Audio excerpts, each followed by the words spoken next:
செல்வந்தர் ஆவது எப்படின்னு யோசிச்சிருக்கீங்களா? இதுக்கு நிறைய பேர் கடின உழைப்பு, புத்திசாலித்தனம், அதிர்ஷ்டம்னு பல பதில்களை சொல்லுவாங்க.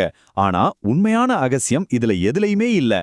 அது நாம கொஞ்சம் கூட எதிர்பார்க்காத ஒரு இடத்துல ரொம்ப எளிமையான ஒரு கொள்கையில ஒளிஞ்சிருக்கு. வாங்க அது என்னன்னு இப்ப நாம பார்க்கலாம். உலகின் மிகப்பெரிய பணக்காரர்கள்ல ஒருத்தரான வாரன் பஃபட்டையே எடுத்துக்கலாம். அவரோட 84 பில்லியன் டாலர் சொத்துல 81 பில்லியன் டாலர், அதாவது கிட்டத்தட்ட 99% அவருக்கு 65 வயசானதுக்கு அப்புறம் தான் வந்திருக்கு. யோசிச்சு பாருங்க, இதை நம்ப முடியுதா? உண்மையில நம்ம மூளையால இந்த மாதிரியான ஒரு நம்ப முடியாத வளர்ச்சியை சுலபமா புரிஞ்சிக்கவே முடியாது. அப்போ கேள்வி என்னன்னா, இது எப்படி சாத்தியமாச்சு? ஒருத்தரோட வாழ்க்கையோட கடைசி கட்டத்துல எப்படி இவ்ளோ பெரிய செல்வத்தை உருவாக்க முடியும்? இந்த ஒரு கேள்விக்கான பதில்ல தான் செல்வம் பத்தின நம்ம புரிதலையே மாத்த போற ஒரு பெரிய ரகசியம் அடங்கியிருக்கு. இதுக்கான பதில் பங்குச்சந்தையிலையோ இல்ல பொருளாதாரத்திலேயோ இல்ல. ஆச்சரியமா இருந்தாலும் இதுக்கான பதில் புவியியல்ல, குறிப்பா பனிக்காலங்களோட வரலாற்றுல ஒளிஞ்சிருக்கு. சில சமயம் ஒரு சிக்கலான விஷயத்த புரிஞ்சுக்க சம்பந்தமே இல்லாத ஒரு துறையில இருந்து கிடைக்கிற பாடங்கள் நமக்கு ரொம்பவே உதவும். அப்படி ஒரு பாடத்தை தான் நாம இப்ப பார்க்க போறோம். வாங்க பல மில்லியன் வருஷங்களுக்கு முன்னாடி போவோம். அப்போ நம்ம பூமி பல தடவை பனியால மூடப்பட்டிருந்தது. பனிக்காலங்கள்னு சொல்லப்படுற இந்த பிரம்மாண்டமான மாற்றங்கள் இந்த கிரகத்துல எப்படி ஏற்பட்டுச்சுன்னு விஞ்ஞானிகள் ரொம்ப காலமா குழப்பத்துல இருந்தாங்க. ஒரு பனிக்காலம் எப்படி உருவாகுதுன்னு இங்க பார்க்கலாம். இது ரொம்ப ரொம்ப சின்ன அற்பமான ஒரு மாற்றத்திலிருந்து தான் தொடங்குது. அதாவது கோடைக்காலம் கொஞ்சம் குளிர்ச்சியா இருக்கிறது. இதனால அந்த வருஷம் பேஞ்ச பனி முழுசா உருகாம அடுத்த குளிர்காலத்துல இன்னும் அதிக பனி சேர அது ஒரு அடித்தளமா அமையுது. இந்த தொடர்ச்சியான பனி சூரிய ஒளியை பூமிக்குள்ள வரவிடாம திருப்பி அனுப்புது. இது பூமியை இன்னும் குளிர்ச்சியாக்கி இன்னும் அதிக பனிப்பொழிவை கொண்டு வருது. இப்படியே தொடர்ந்து ஒரு சில 100 வருஷங்கள்ல ஒரு சின்ன பனிப்படலம் ஒரு கண்டத்தையே மூடுற அளவுக்கு பெரிய பனிப்பாறையா மாறுது. பனிப்பாறை ஆய்வாளர் குவென் ஷூல்ட்ஸ் சொன்ன இந்த விஷயம் பனிக்கால உதாரணத்தை நாம பேசிட்டு இருக்கிற விஷயத்தோட ரொம்ப சரியா இணைக்குது. அதாவது இங்க முக்கியம் பனியோட அளவு இல்ல, அது எவ்வளவு காலம் அங்கேயே இருந்துச்சுங்கிறது தான். இதிலிருந்து நாம கத்துக்க வேண்டிய மிக முக்கியமான பாடம் இதுதான். ஒரு சின்ன வளர்ச்சி அடுத்த வளர்ச்சிக்கு உரமா மாறுறப்ப அதோட முடிவுகள் நம்ம கற்பனைக்கே எட்டாத அளவுக்கு பிரம்மாண்டமா இருக்கும். இதுதான் கூட்டு வளர்ச்சியோட சக்தி. சரி, இப்ப இந்த கூட்டு வளர்ச்சி கொள்கைய நேரா வாரன் பஃபெட் கிட்ட பொருத்தி பார்ப்போம். அவரோட உண்மையான சூப்பர் பவர் அவரோட முதலீட்டு திறமை மட்டும் இல்ல, அது நேரம். பஃபெட்டோட பயணம் அவரோட 10 வயசுலயே ஆரம்பிச்சிடுச்சு. பல வருஷங்களுக்கு வளர்ச்சி ரொம்ப மெதுவா தான் இருந்துச்சு. ஆனா அந்த ஆரம்பகால முதலீடுகள் தான் ஒரு சின்ன பனிப்பந்து உருண்டு பெருசாகிற மாதிரி பின்னாட்கள்ல ஒரு மாபெரும் செல்வமா மாறிச்சு. அவரோட உண்மையான செல்வம் அவரோட வாழ்க்கையோட பிற்பகுதியில தான், அதாவது 50-60 வயசுக்கு மேலதான் கற்பனை பண்ண முடியாத அளவுக்கு வளர்ந்துச்சு. ஆரம்பத்துல கிடைச்ச வளர்ச்சி அடுத்தடுத்த வளர்ச்சிக்கான அடித்தளமா இருந்துச்சு. வாங்க ஒரு சின்ன கற்பனை பண்ணி பார்க்கலாம். ஒருவேளை பஃபெட் நம்மள மாதிரி 30 வயசுல முதலீடு செய்ய ஆரம்பிச்சு 60 வயசுல ரிட்டையர் ஆயிருந்தா என்ன நடந்திருக்கும்? அவரோட சொத்து மதிப்பு வெறும் 12.9 மில்லியனா தான் இருந்திருக்கும்.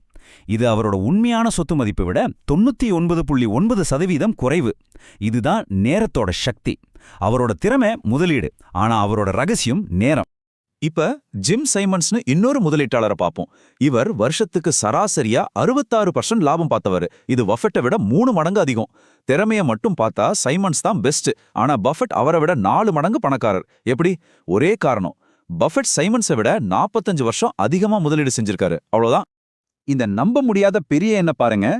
ஒருவேளை ஜிம் சைமன்ஸ் மட்டும் வாரன் பஃபெட் மாதிரி அவ்வளோ வருஷம் முதலீடு செஞ்சிருந்தா இதுதான் அவரோட சொத்து மதிப்பா இருந்திருக்கும். இது ஒரு கற்பனை தான். ஆனா இதிலிருந்து நம்ம புரிஞ்சுக்க வேண்டியது நேரத்தோட தர்க்கத்தை மீறிய சக்தியை தான். நல்ல வருமானத்தை விட ரொம்ப ரொம்ப முக்கியமானது நீண்ட காலம். சரி, இதுவரைக்கும் நம்ம பணக்காரர் ஆகிறத பத்தி பார்த்தோம். ஆனா இப்ப இந்த சமன்பாட்டோட மிக முக்கியமான ஆனா நம்ம பெருசா கண்டுக்காத 2வது பகுதிக்கு வருவோம். அதாவது நீங்க சம்பாதிச்ச பணத்தை எப்படி தக்க வச்சுக்கிறது. 1929ல ஏற்பட்ட பெரிய பங்குச்சந்தை வீழ்ச்சி 2 பேரோட வாழ்க்கையை தலைகீழா மாத்துச்சு. ஒருத்தர் ஜெஸ்ஸி லிவர்மோர், இன்னொருத்தர் ஆப்ரஹாம் ஜெர்மன்ஸ்கி. சந்தை சரிஞ்ச அன்னைக்கே லிவர்மோர் வீட்டுக்கு ஒரு ஹீரோ மாதிரி போறாரு. அவர் ஒரே நாள்ல இன்னைக்கு மதிப்புல கிட்டத்தட்ட 3 பில்லியன் டாலருக்கு மேல சம்பாரிச்சிருந்தாரு. அவரோட குடும்பமே பெரிய கொண்டாட்டத்துல மூழ்கிச்சு. ஆனா இன்னொரு பக்கம் ஜெர்மன்ஸ்கியோட கடை ரொம்ப சோகமா முடிஞ்சது. சந்தை வீழ்ச்சியில தன்னோட முழு சொத்தையும் இழந்த அவர் என்ன ஆனாருன்னே தெரியாம காணாம போயிட்டாரு. ஆனா கதை இங்க முடியல. இங்கதான் ஒரு ட்விஸ்ட். 1929ல ஜெயிச்ச லிவர்மோர் அந்த அதீத நம்பிக்கையில இன்னும் பெரிய ரிஸ்க் எடுக்க ஆரம்பிச்சாரு. வெறும் 4 வருஷத்துல அவர் சம்பாரிச்சது எல்லாத்தையும் இழந்துட்டாரு. இதுல இருந்து என்ன தெரியுது? பணக்காரர் ஆகிறது ஒரு திறமை, ஆனா பணக்காரர் ஆவே நிலைச்சிருக்கிறது அது ஓன்டாயிரம் வேலை ஒரு திறமை. இந்த ஸ்லைட மைய பாடத்தை ரொம்ப அழகா சொல்லுது. அதாவது கூட்டு வளர்ச்சிங்கிற அந்த மேஜிக் வேலை செய்யணும்னா நீங்க முதல்ல ஆட்டத்துல இருக்கணும்.